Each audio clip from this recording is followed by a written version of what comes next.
माँ बेटे की गहरी प्रेम कहानी। आधी रात में माँ की नींद खुल गई थी और बेटे को बहू के कमरे की बजाय अपने बिस्तर पर बच्चों की तरह आड़ा तिरछा लेटा हुआ पाकर आज फिर उसका दिल आशंकाओं से भर उठा था। बेटे के सर के नीचे एक तकिया लगा उसके माथे को सहलाते हुए वह धीरे से बुदबुदाई, अब तू कुछ परेशान से रहता है। नहीं माँ। शायद माँ के स्पर्श से बेटे की कच्ची नींद भी खुल गई थी और वह करवट ले माँ के करीब आ गया था। पिछले महीने पति के गुजर जाने के बाद अब उसे भी गहरी नींद कहाँ आती थी। रातें तो यूं ही आंखें मूंद हल्की झपकियों में ही कट रही थी। ऊपर से बेटे की ये बेचैनी, आजकल जाने कब तू मेरे बिस्तर पर आकर सो जाता है। बहू से नाराज़ है क्या? नहीं माँ। किसी अबोध की तरह माँ से लिपटने की कोशिश करता इस सवाल को भी वह टाल गया।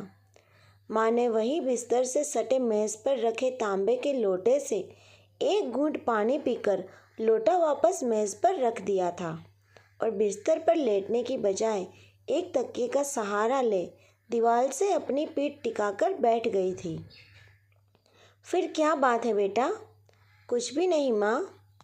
माँ की गोद को छोटे बच्चे की तरह बाहों में भरने की कोशिश करता है। वे उसके हर सवालों को खारिज कर गया था। बेटा बताना, तेरी बेचैनी देख मेरा दिल घबराता है। उसने बेटे का सिर अपनी गोद में रख दिया था।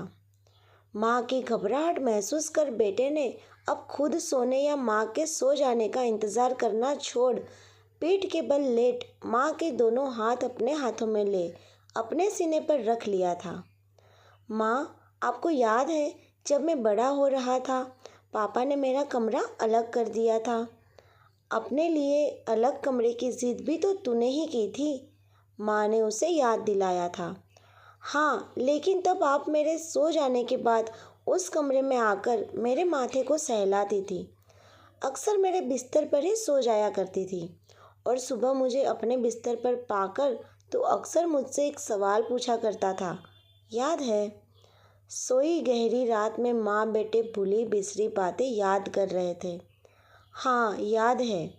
अच्छा तो बता क्या पूछता था? सुबह की कही कितनी ही बातों को शाम तक भूल जाने वाले बेटे को बरसों पुरानी वह बात कहाँ से याद होगी? यह सोच माँ मुस्कुराई थी। यही कि क्या पापा से नाराज़ हो? बेटे की अतिरिक्त याददाश्त क्षमता से रूबरू होती माँ का निस्तेज होता चेहरा अचानक एक अद्भुत मुस्कान के साथ कमरे की मध्यम रोशनी में भी जगमगा उठा। हाँ पर बेटा तुझे ऐसा क्यों लगता था? आज बरसों बाद शायद माँ भी शिद्दत से बेटे के मन की उस बात को जान लेना चाहती थी जिसे जानने की फुर्सत उसे आज से पहले कभी नहीं मिली, क्योंकि मैं आपको हमेशा पापा के साथ देखना चाहता था। बरसों बाद बेटा भी अपने मन की जिज्ञासा माँ के सामने रख रहा था। बेटा डर लगता था कि अकेले कमरे में कहीं तू डर ना जाए। माँ, अब जब पापा नहीं रहे मुझे भी डर लगता है। क्यों बेटा? माँ अपने बेटे का डर जानने को अधिक हो उठी। कहीं आप अपने अकेलेपन से डर न जाओ, इसलिए मैं। इससे आगे वह कुछ कह ही नहीं पाया। माँ बेटा एक दूजे से लिपट गए थे और सारे शब्द आंसुओं में बह गए थे। उम्मीद है दोस्तों आपको ये कहानी ज़रूर पसंद आई होगी। कमेंट करके ज़रूर बताइए। वीडियो अच्छी लगी हो तो लाइक और शेयर ज़रूर करें। चैनल पर नए हैं तो सब्सक्राइब करना बिल्कुल ना भूलें।